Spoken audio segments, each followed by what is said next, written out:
ট্রাম্পের আপত্তি ও ইসরায়েলের হত্যা হুমকি উপেক্ষা করে প্রয়াত সর্বোচ্চ নেতা আয়াতুল্লাহ আলী খামেনির ছেলে মুস্তফা খামেনিকেই সর্বোচ্চ নেতা হিসেবে নির্বাচিত করল ইরান। তার পক্ষে ভোট দেন অ্যাসেম্বলি অব এক্সপার্টের ৮০ জনের বেশি বিজ্ঞ ধর্মীয় ব্যক্তিত্ব।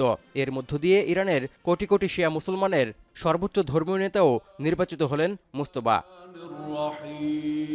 ৫৬ বছর বয়সী মোস্তফা খামেনির প্রতি আনুগত্য প্রকাশ করেছে আইআরজিসি ও সশস্ত্র বাহিনী। তার সব আদেশ মেনে চলতে এবং বাস্তবায়নে সদা প্রস্তুত থাকার বার্তাও দেওয়া হয়েছে, যার মধ্য দিয়ে খামেনিকে হত্যার পরও ইরানের ইসলামী প্রজাতন্ত্র পতনের স্বপ্ন এখনও অধরায় রয়ে গেল যুক্তরাষ্ট্রের। নোভা এলইডি টিভি, ঝকঝকে ছবি, নিখুঁত শব্দ, ৫ বছরের ওয়ারেন্টি। নোভা মানি সঠিক মান, নিশ্চিত সেবা।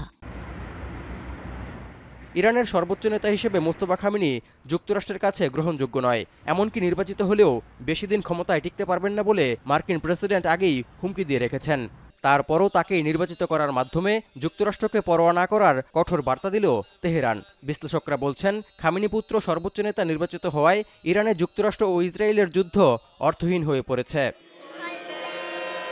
পিতা আয়াতুল্লাহ আলী খামেনির মতোই মুস্তফাও কট্টরপন্থী হিসেবে পরিচিত। ২৮ ফেব্রুয়ারির হামলায় বাবা, মা, স্ত্রী, বোন ও সন্তান হারিয়েছেন মুস্তফা।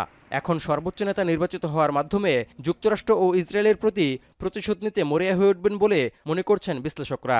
এরই মধ্যে মার্কিন প্রেসিডেন্ট ডোনাল্ড ট্রাম্প জানিয়েছেন, মুস্তফাকে সর্বোচ্চ নেতা নির্বাচিত করায় তিনি খুশি নন।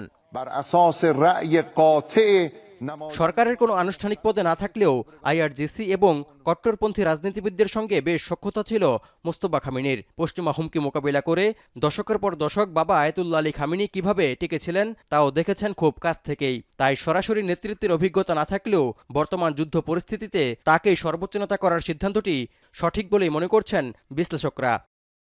তৌহিদুর রহমান, এখন বিশ্ব।